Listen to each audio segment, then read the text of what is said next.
friends, welcome to Revisited. This is the YouTube series where I pick one of my older releases and go through and talk about the writing process and the release and what's happened since the release, and it's just a nice little stroll down memory lane. And we are actually coming up on the 5th anniversary of the What You Need EP, which is just unbelievable to me. But I thought it would be fun to go back and look at one of my biggest songs, which comes from that EP, and that is Monster. So let's revisit Monster. I started writing Monster probably late 2015, early 2016, and it is one of the songs that's taken me the longest from start to finish to write, for no particular reason other than I just had gotten a concept for it, started writing it, and then shifted focus to other writing projects, or just couldn't really find the direction that I wanted it to go. Yeah, it was about a year from start to finish of writing Monster. And the concept of the song was this idea that I had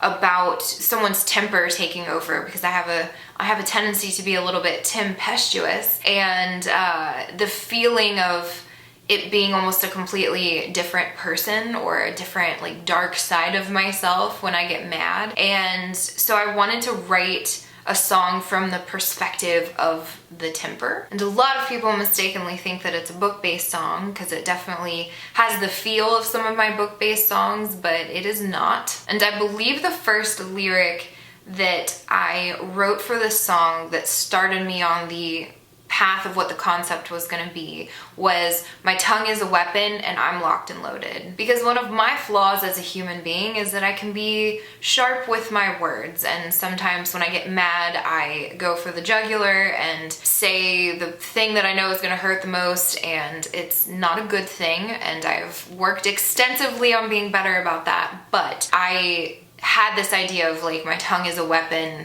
and I'm locked and loaded, and just built it from there. The funny thing is, with this song there's actually an alternative explicit lyric in the song. So when I first wrote it, in my head the line went, "If you knew the truth you'd hate me." But at that point I wasn't ready to drop any F-bombs in my music, and so I changed it to, "If you knew the truth you'd probably hate me." But in my head and in my heart it is, "If you knew the truth you'd hate me." So like I said, it took about a year from the time I started writing it to the time I finished writing it. And when I finished writing it, I had a group of songs that I decided I wanted to do an EP project. And an EP is basically a mini album, so if you don't have 12 or 13 or more songs to put on a full album, but you still want to release them as a group, an EP is a good candidate for that, because it's usually 4 or 5 songs. And the songs on the What You Need EP were Monster, What You Need, Battle Cry, Living Without You, and Don't Think, Just Run. And with Monster, it was probably the first of my songs that I intentionally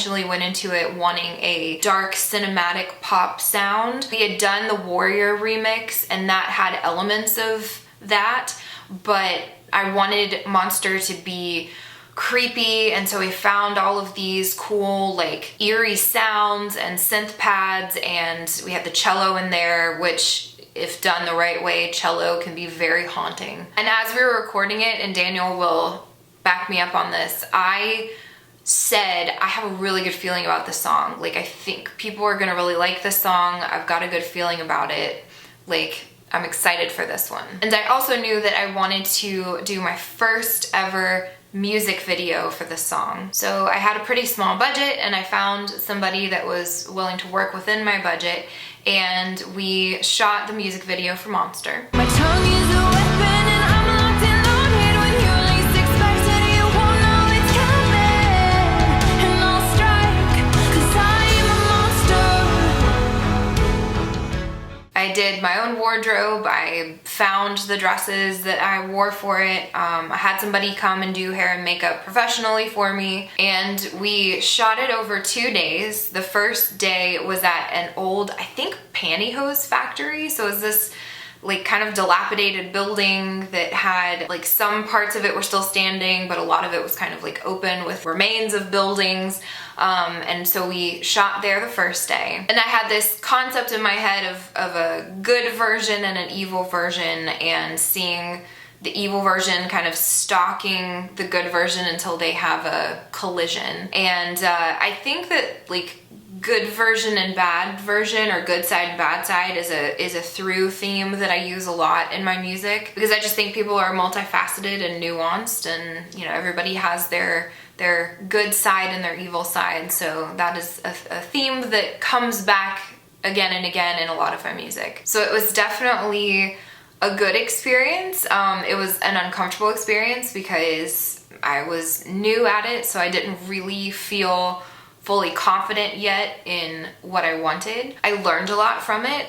One of the biggest things that I've carried with me is that taught me, for shooting any kind of music video, when you're singing along with the track, because usually what happens is you're going through and the track is playing and you don't actually lip sync to it, like you actually sing the track, because a lot of times lip syncing can look really fake, and they're going to have the song over the video, so you're not going to hear the audio from the video anyway. So the key is to actually sing the song, so that way in the music video it looks like you're actually singing the song, because you are. And then the way we did it with the scenes that had me singing and then my like evil side also in the scene is that the assistant on the video shoot actually had a wig and wore my other dress, and so we were able to get it so that you couldn't super obviously tell that it was a different person. And then the second day of the shoot was actually at night, because I had this idea that I wanted to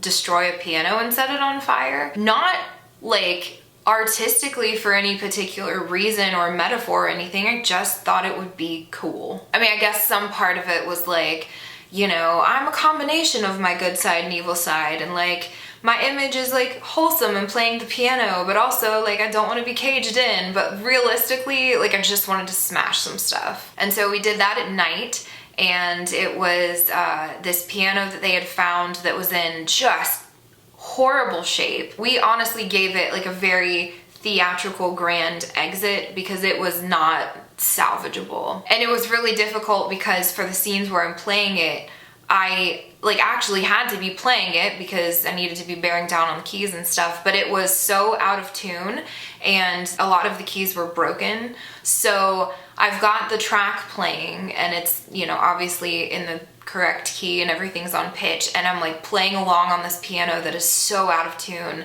And it was like, ooh, I was trying so hard not to like make that face of like, oh God, this does not sound great. But we successfully shot it, and then I beat the piano up, and then we set a controlled fire on it, and it was pretty sick. And it's cool because now I am able to work with a higher budget. I'm very fortunate. Obviously, you can do more like bells and whistles when you've got more money to work with, but I'm still very proud of that being my first project and doing it independently and making it happen. So the EP came out on July 21st, 2017, and I did a lyric video for every song that was on the EP, and so the Monster lyric video came out a couple weeks after the EP came out. I'm turning into a monster, you better run and hide.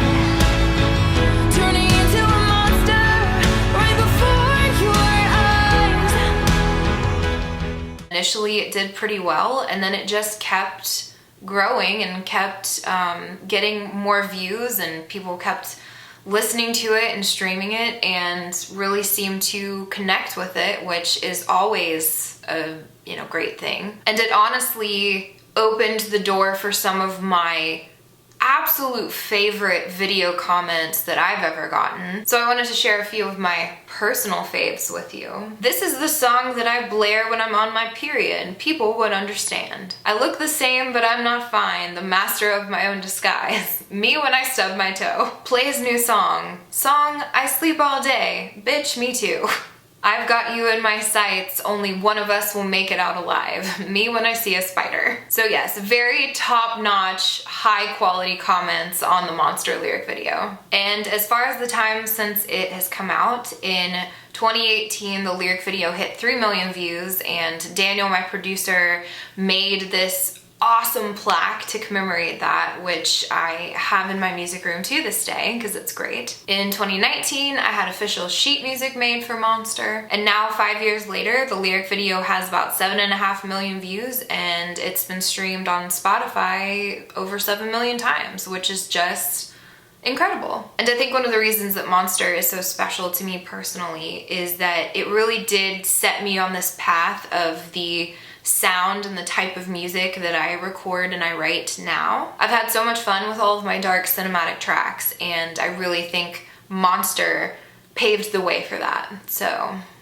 very grateful for Monster. I hope you guys have enjoyed this revisited Monster edition. Please let me know in the comments what other songs you would like for me to revisit and talk more about. And I love you guys, and I'll see you next time. Bye!